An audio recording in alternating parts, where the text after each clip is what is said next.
حضرت ابو درداء رضی اللہ تعالی عنہ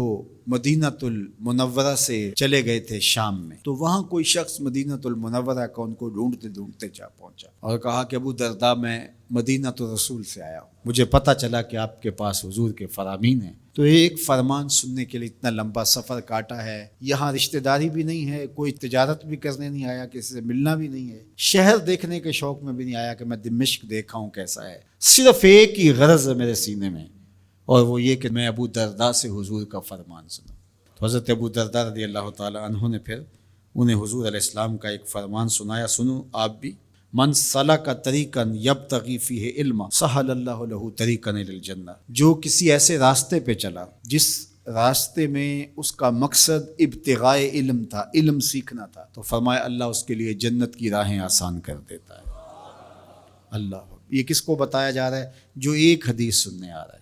لازمی نہیں ہے کہ وہ باقاعدہ طالب علمانہ انداز ہی اختیار کرے کہ باقاعدہ داخلہ لیا جائے کسی ادارے میں اور وہاں سیکھنے کے لیے جائے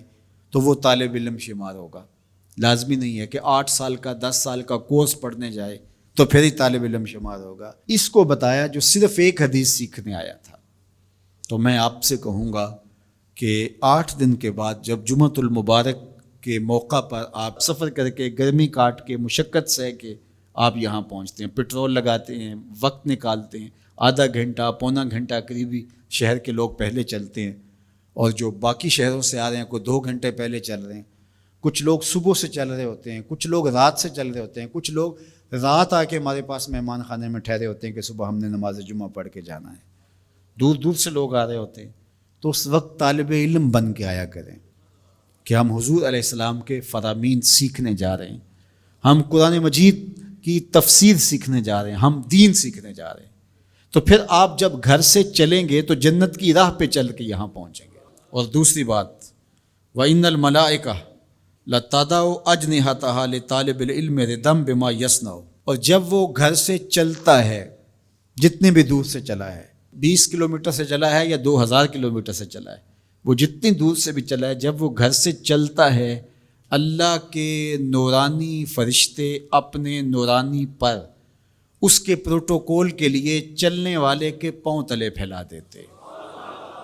یہ پروٹوکول ہے، اللہ اکبر، یہ اعزاز ہے، یہ تکریم ہے۔ پھر ارشاد فرمایا وَإِنَّ فَضْلَ الْعَالِمِ عَلَى الْعَابِدِ كَفَضْلِ الْقَمَرِ عَلَى سَائِرِ الْكَوَاكِبِ، عالم کی فضیلت عابد پر،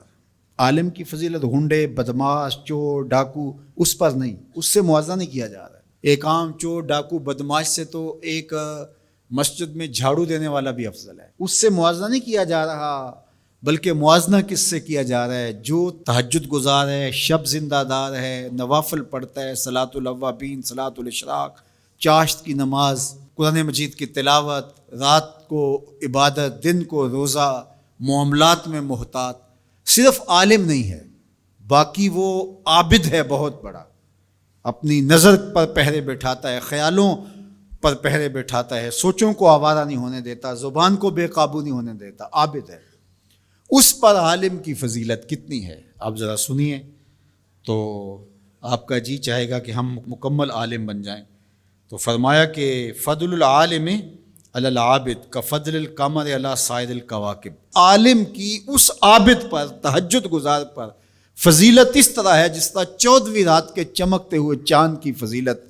ستاروں پر ہوتی ہے۔ اور ایک حدیث میں حضور نے یوں بھی ارشاد کہا فضلی علی ادناکم، اے صحابہ اس عالم کی عابد پر یوں فضیلت ہے جس طرح تم میں سے ایک عام آدمی پر میری فضیلت ہے۔ اتنا بڑا اعزاز دیا، اتنی بڑی شان اس عالم دین کی ہے،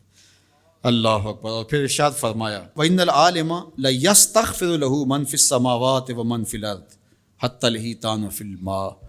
اور یہ عالم دین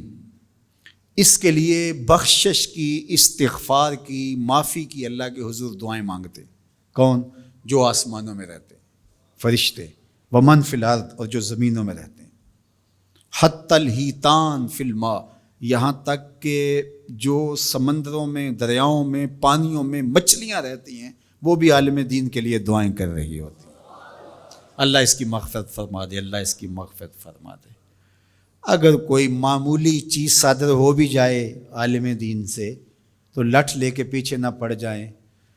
ہم تو اگر کوئی گناہ کر بیٹھے تو ہمیں خود معافی مانگنی پڑتی ہے، اور اس خلوص سے شاید مانگتے ہیں کہ نہیں مانگتے، لیکن عالم دین سے اگر کوئی خطا ہو بھی جائے، کوئی غلطی ہو بھی جائے، تو آسمان کے فرشتے بھی دعائیں مانگ رہے ہوتے ہیں، زمین کی مخلوقات بھی اس کے لیے استغفار طلب کر رہی ہوتی ہیں، اور سمندروں، دریاؤں اور پانیوں کی مچھلیاں بھی اس کے لیے استغفار طلب کر رہی ہوتی ہیں۔ یہ اتنی بڑی فضیلت ہے اللہ تعالیٰ نے علماء کی رکھی۔ دعا کرو اللہ مجھے بھی اور آپ سب کو بھی علماء کے زمرے میں شامل فرمائے۔